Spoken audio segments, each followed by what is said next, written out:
So Keir Starmer told MPs that it was staggering and unbelievable that he hadn't been told that Peter Mandelson had failed security vetting.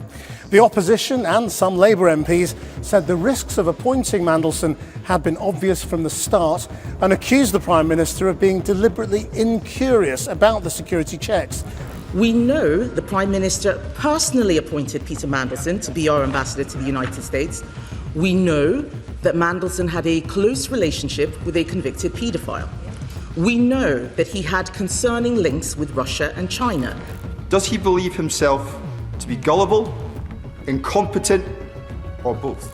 Keir Starmer walked into this scandal trying to contain Peter Mandelson's collapse and walked out with MPs tearing into his own judgment, authority, and credibility instead. What exploded wasn't just a bad appointment, but a crisis where moral outrage, national security fears, insider power, and leadership failure all collided at once. And moments like this don't just dent a leader, they define him, exposing weakness at the exact moment the country is watching closest. I should not have appointed Peter Mandelson. I take responsibility for that decision, and I apologise again to the victims of the paedophile Jeffrey Epstein, who were clearly failed by my decision. Keir Starmer stood up in Parliament and did something no political advisor on earth would have told him to do.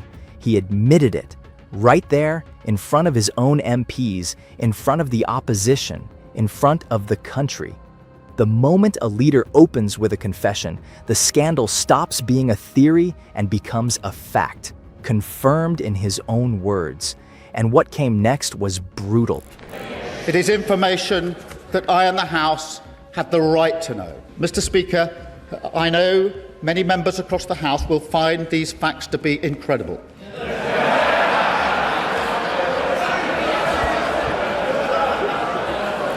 The entire chamber turned on him, not just the Conservatives, not just the usual suspects. The atmosphere inside that room felt like the beginning of something bigger than a single bad appointment. MPs were asking whether he was gullible, whether he was incompetent, whether he was fit to stay. The Speaker had to intervene as members refused to withdraw language that crossed the line. This was not political theater. This was Parliament starting to test whether a sitting Prime Minister could survive the week. I'm afraid the fact that he even had to make the statement today shows how badly he has failed. How badly he has let down the millions of people across our country who are so desperate for change. He blames his officials. He says he had no idea. He gives every impression of a Prime Minister in office, but not in power. Starmer's survival now rests on one sentence. He was never told. That is the entire defense. The story he is asking the country to accept is that the vetting process produced a recommendation to deny clearance, that this recommendation existed inside the system, and that somehow it never reached him, never reached other ministers, and never reached the cabinet secretary. His whole case depends on that chain of ignorance being real and complete. The Prime Minister announced the appointment before Mandelson had been vetted, despite the clear risk to national security of putting someone unsuitable in that role. But here is the problem. Even if every word of that is true, it does not rescue him. It destroys him in a different way. Because what that story actually describes is a Prime Minister who made one of the most politically sensitive appointments in government and was then kept completely in the dark about the security assessment of the man he just put in the job. That is not innocence. That is a leader who was not in control of his own government. The Prime Minister is now asking us to believe that no one in government thought to tell him or his team that Mandelson had failed vetting, that the first he heard about it was on Tuesday night. This is preposterous. He is taking the public for fools. We know that Number 10 was told that Mandelson had failed his vetting because journalists told them in September last year. The most savage attack from MPs was not even about the vetting failure. It was simpler and more damaging than that. The argument was that public information alone, the kind anyone could find, should have been enough to kill this appointment before it ever happened. Mandelson's reputation was not buried in classified files. It was sitting in the open: the Epstein connection, the resignations, the decades of controversy, the elite fixer image that follows him everywhere. Critics were not saying Starmer missed a hidden danger. They were saying he looked directly at an obvious one and made the appointment anyway. And the trouble, Mr. Speaker, that we all face is that trust in the Prime Minister and in politics is diminishing as this sorry saga continues. That is what makes the timeline so explosive. Starmer chose Mandelson first. The announcement came first. And then the vetting process began. Once that sequence became public knowledge, the entire security process started to look like paperwork being filled in after the decision was already locked. The political choice came before the scrutiny, which means the scrutiny was never really scrutiny at all. It was a formality that happened to be running behind a prime minister who had already made up his mind. On the 4th of February 2026, the Prime Minister told me from the dispatch box that the security vetting he had received had revealed Mandelson's relationship with Epstein. How could he say that if he had not seen the security vetting? This is where the deliberate incuriosity charge lands like a hammer.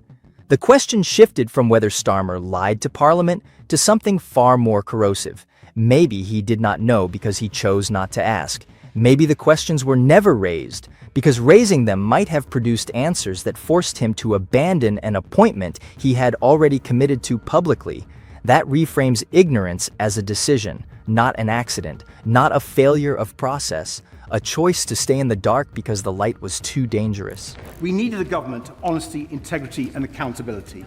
So will the Prime Minister finally accept that the only way he can help to deliver that is to resign? Does he believe himself to be gullible, incompetent, or both? And then MPs turned his own words against him. This is where it got personal. Starmer built his political identity on a specific set of promises: honesty, integrity, accountability. He used to stand up and condemn leaders who hid behind officials and processes and blamed systems instead of taking personal responsibility. Now he was standing there doing exactly that, and his opponents had the receipts. The very language he used to attack Boris Johnson was being read back at him in the chamber. His personal brand did not just take damage in this scandal, his personal brand became the evidence against him. We were all clear, the whole of the Conservative Parliamentary Party was clear today that the Prime Minister, whether intentionally or not, has misled the House. And if it was inadvertently, then he didn't have information that he definitely should have had. Karen Pierce was sitting there the whole time, already in position, already respected, already had relationships with the Trump administration that Mandelson was supposedly needed for. That detail matters because it removes the one argument that might have made the appointment defensible. If someone better qualified was already available, then Mandelson was never a tough but necessary call. He was an unnecessary gamble taken for reasons that have never been properly explained. And the longer those reasons go unexplained, the worse those reasons start to look. It is how you face up to those mistakes that shows the character of a leader. Instead of taking responsibility for the decisions he made, the Prime Minister has thrown his staff and his officials under the bus. This is a man who once said, "I will carry the can for the mistakes of any organisation I lead." Instead, he has sacked his cabinet secretary. The silence from Labour MPs was deafening. In Westminster, when a leader is under fire and their own side stays quiet, it is not neutrality, it is a calculation. The MPs sitting behind Starmer were not rising to defend him with passion. They were watching, measuring, wondering whether loyalty to him was still the smart play. Silence in that context is not support. It is a party deciding how long to wait before the next conversation begins. As this scandal has unravelled, he has sought to pin the blame on everyone but himself. He has blamed the security services. He has sacked his chief of staff. He has sacked the cabinet secretary. He has now sacked Ollie Robbins, the permanent secretary of the Foreign Office. Now the scandal has broken out of its original container. It is no longer just about one appointment. Questions are spreading into what happened during Mandelson's time in Washington. Who had access to him? What meetings took place? What discussions were had between a man with significant private business interests and a role giving him proximity to diplomatic decisions? The scope is widening, and a widening scandal is a scandal that cannot be managed by a single press statement or a single round of reforms. Why the Prime Minister didn't drill down to ensure that we had the security information, which clearly we learnt that Peter Mandelson had breached. The document battle has made everything worse. The opposition pushed a humble address demanding disclosure. The government is now fighting over what Parliament should be allowed to see. That fight is itself damaging, because the moment a government under suspicion starts arguing that it should control what the investigators get to examine, the public draws its own conclusions. Secrecy in this context does not protect anyone. It confirms that something is worth hiding. Either the Prime Minister is lying, or he is so incompetent that he is unfit to run the country. Either way, his position is untenable. The Intelligence and Security Committee battle goes even deeper than the documents row. The question is not just about paperwork. It is about who gets to define the truth when the government itself is part of what is under investigation. Letting ministers decide what is too sensitive to disclose in a scandal about ministerial judgment is like letting the defendant decide which evidence the jury sees. MPs are pushing for independent oversight precisely because the alternative is the government marking its own homework. We have since seen Peter Mandelson be investigated for potential misconduct in public office, and we of course now learn through the media that Peter Mandelson had failed his security vetting. The Prime Minister blames all of this, all of it, on the judgment of others. But I'm interested in his judgment. Mandelson was reportedly asked to appear before the Foreign Affairs Committee. He did not. That single fact, repeated clearly, does every damaging thing that needs to be done. It tells the public that scrutiny was not just badly managed at the top, it was actively resisted throughout. Every time an appearance was declined, every time a question was deflected, the picture got darker and the suspicion got louder. Peter Mandelson has a history, and what this House wants to know is why, knowing Peter Mandelson's history, going back now 30 years, and given what has been known, it's one thing to say, as he insists on saying, nobody told me. Nobody told me anything. Nobody told me. The question is, why didn't the Prime Minister ask? Starmer's reforms are supposed to be proof that he responded seriously. New vetting processes, new appointment reviews, changes to how the system handles sensitive roles. But those changes have handed his critics a weapon. If the system needed emergency reform this urgently, then the system that signed off on Mandelson was never robust enough to justify the confidence that was placed in it. His cleanup operation does not close the story. It proves the story was real. There is no escape from this moment. Whatever he claims, it leads to the same conclusion, a decision made at the highest level that cannot be defended. This isn't about process anymore. It's about judgment.